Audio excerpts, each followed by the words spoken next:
अनुपम जी, जिस योगी आदित्यनाथ ने अपनी पूरी जिंदगी खपा दी सनातन के लिए, परिवार त्याग दिया, सन्यासी बन गए, आज हमारे देश के एक स्वघोषित शंकराचार्य कह रहे हैं कि अकबर, हुमायूं, इनकी औलादों से योगी आदित्यनाथ को जोड़ रहे हैं। ये कैसी राजनीति के एक संत ही एक संत के खिलाफ हो गया है? योगी पर तमाम तरह के आरोप लगाए जा रहे हैं।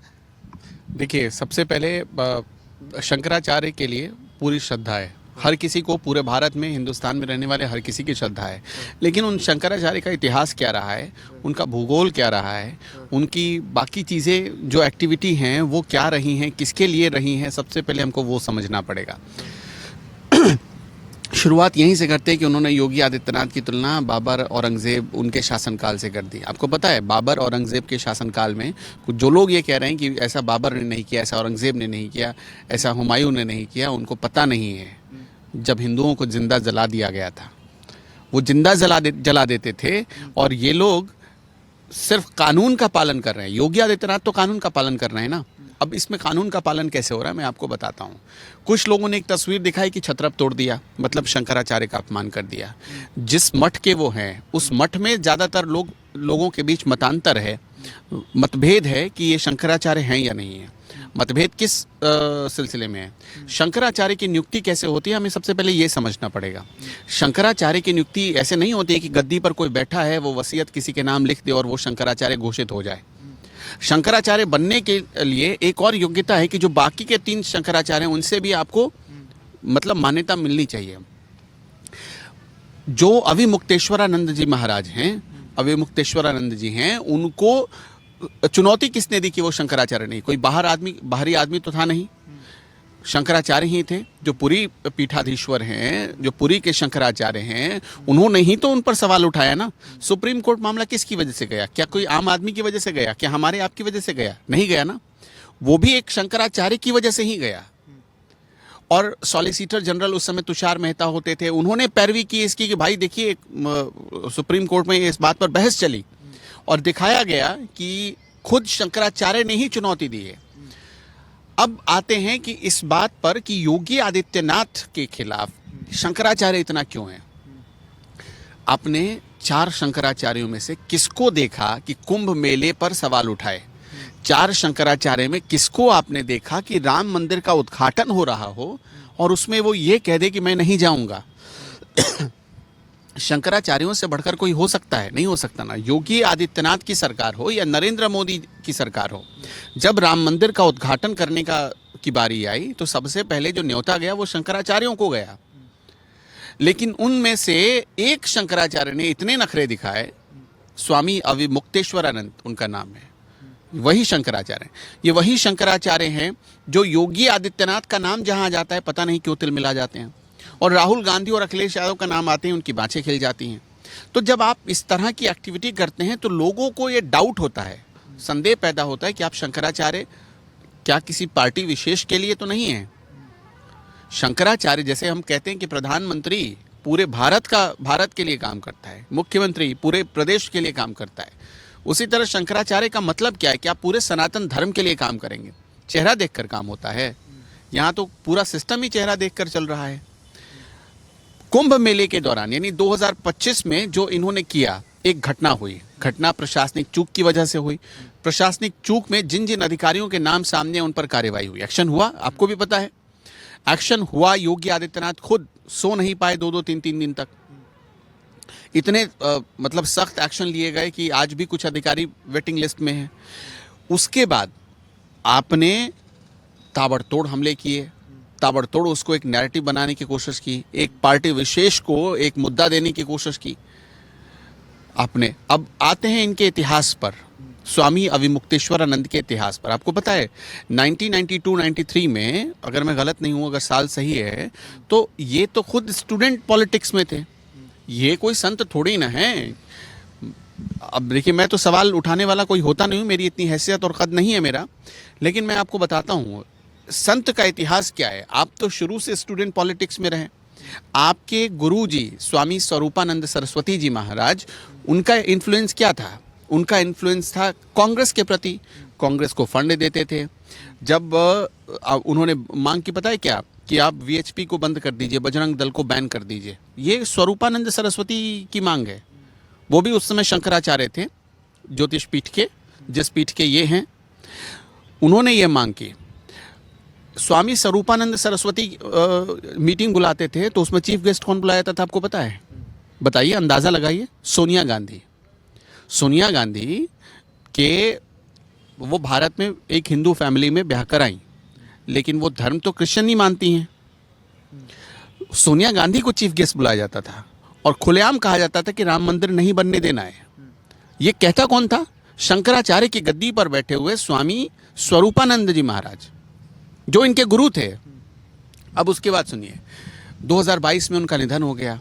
इनके ऊपर सवाल क्यों उठा? सवाल इसलिए उठा कि 2022 में जैसे ही स्वामी स्वरूपानंद सरस्वती जी का निधन हुआ, तो बंद कमरे में जब उनकी डेड बॉडी निकल रही थी, उस वक्त बंद कमरे में इन्होंने वसीयत अपने नाम करवा ली। आरोप यही है इनके ऊपर। इनका यह दावा है कि वसीयत हमें हमारे गुरुजी ने, यानी पूज्य गुरुजी स्वरूपानंद महाराज ने लिख दिया था, और उसमें वसीयत में लिखा था कि हमारे बाद इस गद्दी का वारिस हमारा अविमुक्तेश्वरानंद होंगे। इनका ये दावा है, लेकिन उसको इनके ही मठ के लोगों ने मानने से इनकार कर दिया। उन्होंने कहा कि भाई ये बंद कमरे में करवाया गया है, जबकि शंकराचार्य का चुनाव कभी भी बंद कमरे में नहीं होता है। वो शास्त्रार्थ, वो पूजा पाठ, वो जब गद्दी पर बिठाया जाता है उसके लिए 10 विधियां होती हैं। उन विधियों को अपनाया जाना वो किसी ने नहीं देखा। फिर जब 17 अक्टूबर 2022 में जब उनको गद्दी पर बिठाया जा रहा था, तब कई लोगों ने ये इनकार कर दिया कि भाई हम ताजपोशी करेंगे नहीं आपकी, क्योंकि आपने तो वो प्रक्रिया का पालन ही नहीं किया जिससे शंकराचार्य चुने जाते हैं। ये मामला उसके बाद इतना विवादित हो गया कि सुप्रीम कोर्ट गया। वहाँ चुनौती दी गई, तुषार मेहता ने बहस की, और सुप्रीम कोर्ट ने भी तो डाउटफुल माना है ना। सुप्रीम कोर्ट ने क्लीन चिट थोड़ी ना दी है, सुप्रीम कोर्ट में भी डाउटफुल ही है ये। उसी का नोटिस तो अभी योगी आदित्यनाथ सरकार ने दिया है। इनको पूछा है कि भाई आप शंकराचार्य हैं तो हमें वो प्रमाण दिखाइए, नहीं तो सुप्रीम कोर्ट। अब एक बात बताइए, किसी सरकार के लिए सुप्रीम कोर्ट का आदेश सर्वोपरि है या कोई और? हम कहते हैं ना, मुसलमानों के बारे में तो हम पूछते हैं कि देश संविधान से चलेगा कि शरीयत से, तो नहीं जी, संविधान से चलेगा। तो जाहिर सी बात है शंकराचार्य के मामले में भी वही होगा। देश किससे चलेगा? संविधान से। और संवैधानिक रूप से एक संवैधानिक संस्था ने आपके शंकराचार्य होने को डाउटफुल माना, तो इसमें योगी आदित्यनाथ सरकार ने नोटिस देकर क्या गलत कर दिया, आप बताइए। अब इसके दूसरे पहलू पर आते हैं। खुद अविमुक्तेश्वरानंद जी महाराज, आपको पता है पिछले वर्ष 2025 में जब बिहार विधानसभा का चुनाव हो रहा था, वहां ये कांग्रेस के लिए चुनाव प्रचार, ऑफिशियल कांग्रेस के लिए चुनाव प्रचार करने गए थे, और वहां पर एक पत्रकार ने इनसे सवाल पूछा, इतने बौखला गए। वो वीडियो वायरल होते हैं, आज भी वायरल होते हैं। अच्छा, ये क्या सवाल उठाते हैं? अखिलेश यादव ने इनसे टेलीफोन पर बात की, आपने देखा होगा, माघ मेले में फ़ोन किया, पूछा महाराज जी कैसे हैं, क्या हाल है, सब ठीक तो है। अखिलेश यादव से बात करते हुए इनके चेहरे का ग्लो देखिए आप, ठीक। लेकिन वही अखिलेश यादव साल 2015 में वाराणसी में जब डंडे तुड़वा रहे थे इनके शरीर पर, तो वो दौर भूल गए। अखिलेश यादव को इन्होंने श्राप दिया था ना। आप ऐसी क्या आप में, अच्छा, कल एक बड़ी बात है, देखिए साधु संतों में मैं बहुत सारे साधु संतों को सुन रहा था, मेरे आंखों के सामने एक बड़ा दिलचस्प वाकया आया। खुद मतलब ये समझ लीजिए कि जो अखाड़ों का परिषद है, उस अखाड़ा परिषद के जो प्रमुख हैं वो तक पूछ रहे हैं आपसे कि आप क्यों जाते हैं हर मेले में विघ्न डालने के लिए। आपने पता नहीं संदीप वो तस्वीर देखी या नहीं देखी, माघ मेले में जो दिखाया जा रहा है कि इनके शिष्यों की चोटी पकड़ी गई, जिसे शिखा कहते हैं, शिखा पकड़कर खींचा गया। आपको पता है कोई भी पुलिस वाला साधु संत से क्या उम्मीद करता है? क्या आप गाली देंगे? आप गाली देंगे? उनके शिष्यों ने वहाँ सारी मर्यादा तोड़ी। वहाँ सिर्फ 1-2 आदमी तो थे नहीं, कई व्यक्ति थे वहाँ पर। किसी ने तो वीडियो बनाया ही है, और वो वीडियो सोशल मीडिया पर मौजूद है, लोग देख रहे हैं, वायरल हो रहे हैं वो वीडियो। आपकी तो पोल खुल रही है। दूसरी चीज़, इनका, अगर मैं गलत नहीं हूँ, इनका असली नाम है उमा शंकर उपाध्याय। अब बात समझिएगा, उत्तर प्रदेश में एक सेंटिमेंट इस वक्त उभारने की कोशिश हो रही है। सेंटिमेंट क्या? ब्राह्मण वर्सेस ठाकुर। उस सेंटिमेंट को बेचारे हवा देने की कोशिश कर रहे हैं। सरकार को ये इनपुट है। पुलिस वालों को ये पता चल रहा है। आप खुद देखिए, ये मन से कह रहे हैं ना कि एक अधिकारी आता है हमसे माफ़ी मांगता है, दूसरा अधिकारी हमको धमकाता है। अधिकारी ने क्या आप पर लाठी चला दी? आपने, पुलिस ने बैरिकेड किया, आपको पुलिस ने गंगा स्नान करने से रोका? नहीं रोका। उसी माघ मेले में आपके शिविर को ज़मीन दी गई कि नहीं दी गई? दी गई। आपने उस शिविर में, और जिसको मान लीजिए किसी को अगर थोड़ी ज़मीन मिली तो आपको उसके 2 गुना मिली, सबसे ज़्यादा ज़मीन मिली आपको, फिर भी आप सवाल उठा रहे हैं। तो सरकार की नीयत पर सवाल वहाँ उठते हैं ना। दूसरी चीज़ मैं ये कहना चाहता हूँ कि इस पूरे मामले को थोड़ी गलती सरकार की तरफ से भी हुई। सरकार ने बहुत एग्रेसिव तरीके से डील किया, इसलिए सरकार के खिलाफ इन लोगों को मौका मिल गया जो ये चाहते थे। इन लोगों को मौका सरकार के कुछ लोगों ने ही दिया। अगर एग्रेसिव तरीके से ना करके इसे बहुत होशियारी से डील किया जाता तो शायद ये सरकार के फेवर में चला जाता। लेकिन इसको कुछ लोग चाहते थे कि सरकार हमको मौका मिले, सरकार को के खिलाफ एक नैरेटिव बने, उसमें ये कामयाब हो गए। अनुपम जी, यहाँ वो जमात भी इकट्ठा हो गई जो हमेशा सनातन पर, माघ मेले पर, कुंभ मेले पर तमाम सवाल उठाती थी। दर्शकों, जो ये लोग थे विपक्षी पार्टी के लोग जो हमेशा सवाल उठाते थे, जैसे कि सनातन या जो भी मेला होता था, कुंभ मेला, माघ मेला, ये क्या कर रहे हैं? आज उसी शंकराचार्य के साथ खड़े हो गए हैं, हमदर्दी दिखा रहे हैं। अखिलेश यादव 2015 में इन्हीं शंकराचार्य के क्या हाल कराती है। कांग्रेस कितने गंदे बयान इन शंकराचार्यों पर पहले दे चुकी है। कमेंट बॉक्स आपका इंतजार कर रहा है। गलती यूपी प्रशासन की है या फिर शंकराचार्य की है? एक बात बताइए, आप सनातन धर्म के पालक हैं ना, आप सनातन धर्म के रक्षक हैं। हम उम्मीद करते हैं कि अगर हम हिंदू हैं तो आप हमें सही मार्ग पर चलने का रास्ता दिखाएंगे। हम तो आपको शंकराचार्य जानकर पूछते हैं, आपकी गद्दी को पूछते हैं, आपके ज्ञान को पूछते हैं।